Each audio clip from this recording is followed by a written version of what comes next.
वापसा का हां इन ते हां इन में बड़ा हां ये देखो पंजो भंगवारन के रोड निकले तो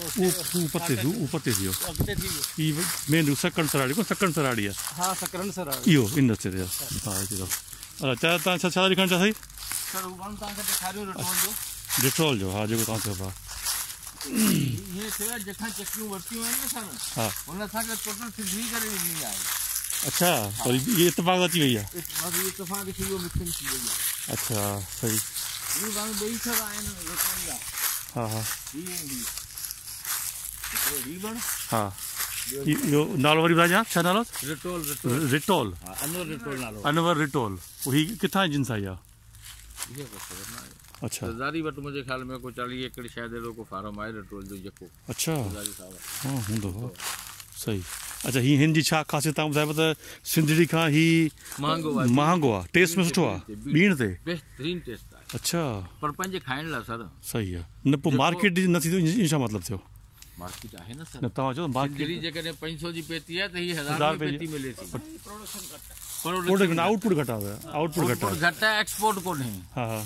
हुन जी एक्सपोर्ट है पांजी जेकी सिंधड़ी है पांजी मेन वैरायटी सिंधड़ी है हां उनका पो एकड़ो चौंसो आहे हां वाइट चौंसो या न चौंसे में भी है कोई एकड़ो भूरो आहे से एकड़ो भूरो कारो हां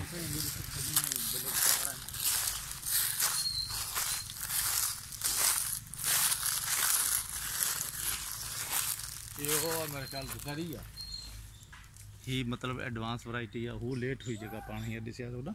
वो लेट बूर कढो एरा शुरू में कढो हां इन पासे हाने ही दिसो ना जेका ही वन पर साल घटाया है ही मेरी सुठा पिया चल अच्छा ये छो आ त घट वध जे करे ही कुदरती अमल असर एकड़े साल वधी किंदो आ बे साल घट किंदा माने व्यापारी वठंदो न खिदमत जो को बो कारण कोने बस पांजी जाय ते आहे पर कुदरती अमल है सर हां जी एकड़े साल वधी किंदो आ बे साल घट किंदो आ व्यापारी जे कोई बाग वठंदो आ उ यको बिन साल जो सौदो कंदो आ इने करे तो बड़ा एकड़े साल भरा हूं जेना पता बे साल तो हां अच्छा इन सफाई वाला करे कंदा हाने सफाई बस हाने थोड़ी अंबड़ी तैयार थी न तो पो कोडन सां हाने कराईंदासी सजो हां कोडन सां नंदो ट्रैक्टर कोन हलाईंदा नंदो ट्रैक्टर कोन हलाईंदा छो जे बूर धकमान अंबड़ी करन जो नुकसान थींदा ता न ट्रैक्टर आस नंदो हलाई जगह खोड़ा किते किते जगह खोड़ा न नंदो ट्रैक्टर के असां हलायो है मेसी अच्छा उन छा तो करे हां मेसी सा हर करायो है बटे हर कराया आन कीन कराई है पर वरी हां तैयार थी है हां इन में हर कोन कराईंदा सही हां के कोड सा लेवल कराईंदासु अंबड़ी बंबड़ी किरे थी न अंबड़ी किरे थी पर सड़ियो वने उते जो उते बीमारी लगे थी टंगे जी बीमारी है हां जेका अंबड़ी किरे थी किन थे तो उनके बीमारी लगे थी पर चंगा भला आम बीठा उनन के भू लगे सही सही लेकिन जो कोड सा सफाई कराईंदा अच्छा बुजुर्ग करे अठ दे सही चलींदासु अच्छा रस्तो जो तवा रस्तो मुंजी गल एकड़ो धी रस्तो है पटन जो बियो रस्तो कड़ो बियो तवा हुन पासे घणो रस्ते की पटड़ी चढ़ी है अच्छा रस्तो है ठीक है ठीक सही सही सही वो माना रस्तो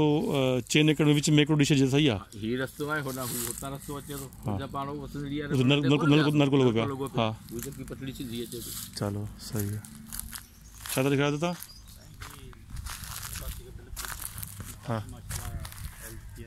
सही हां यो दसे पंजो है दुसेरी है ही सिंधड़ी है ये वैरायटी सिंधड़ी है अच्छा सही में फर्क है न ही देखो एडवांस में मन चई सकूं त ही एडवांस है जो तैयार है नो सिंधड़ी यो वैरायटी है लेट कोने ये सोता किते किते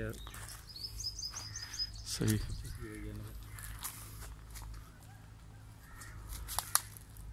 हाँ सही है ठीक है बड़ी मेहरबानी।